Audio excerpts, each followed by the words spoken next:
And of course, with this new information, nothing new on the end of finding this family. Aurelia, her 18-year-old daughter Norika, and 2-year-old son Anthony are still missing. It's been close to a month now as we close out February.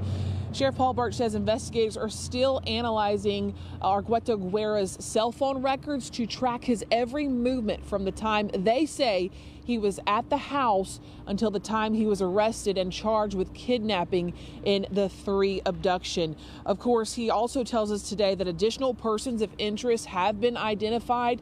They are talking to people. They're not ruling anything out still at this moment.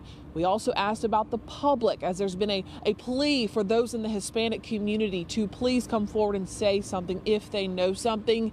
I was told today that they're not quite sure if those pleas have worked as far as tips coming in, any new tips, but of course they are not sparing anything to try to find this family. And again, if you're watching this and you know something, give the sheriff's office a call. I'm going to have more on this investigation and the new details that were revealed today on Fox 10 News at 5. You're going to hear the president share the stories of everyday Americans who have benefited from his policies. He will, of course, lay out a very ambitious agenda, I think, for the working people of this country to make America more affordable and prosperous and safe and make the American dream more attainable. Shelby Myers is live outside the Mobile County Sheriff's Office with the new information. All right, Shelby, what do you know?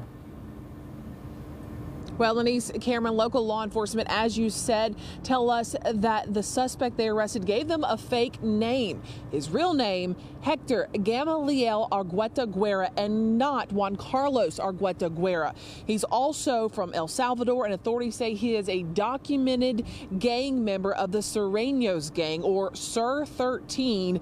It's a violent street gang with known roots in Central America. Now, these are the documents that HSI was able to obtain from El Salvador. The sheriff's office said they had to translate it the best they could. Here is what they have gathered from this new information. In 2015, he was arrested in an attempted aggravated homicide investigation as a juvenile. Now, that same year, records we've reported show he was picked up in Texas for being in the country illegally, but released after a month.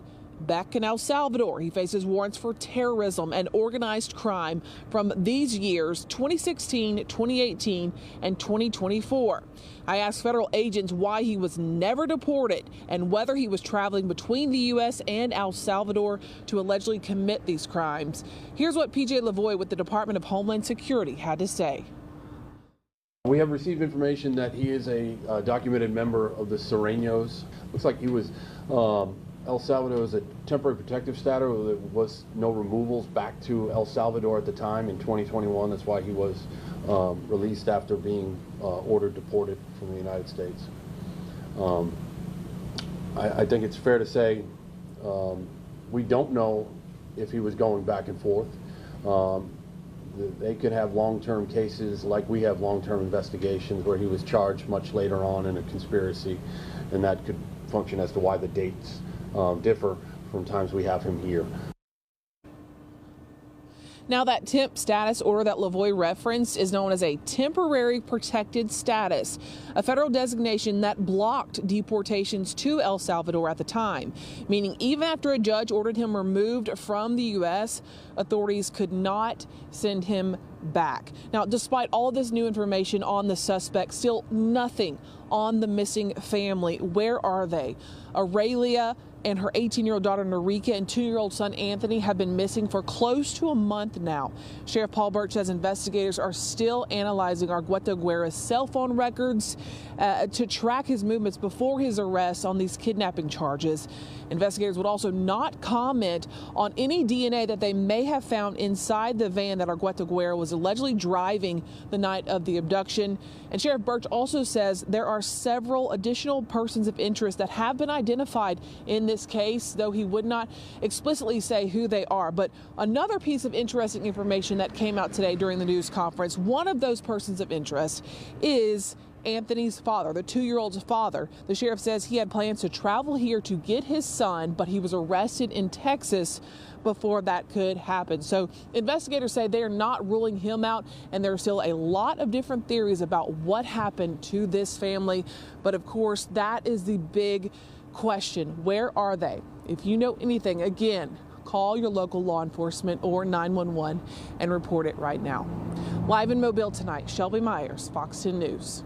A lot of new info tonight. Shelby, thank you. Mobile police need your help finding this man on your screen, Kendall Freeman. Police say he's wanted for aggravated child abuse. Investigators say they can't go into detail about this case. We do know it involves a child that received medical treatment. So if you know where he is, call police at 251-208-7211. A Grand Bay man currently in Metro Jail facing 5 counts of possession of child pornography. The man on your screen, Dustin Phelps, 31 years old, booked into Metro early this morning, and he's due back in court tomorrow for a bond hearing.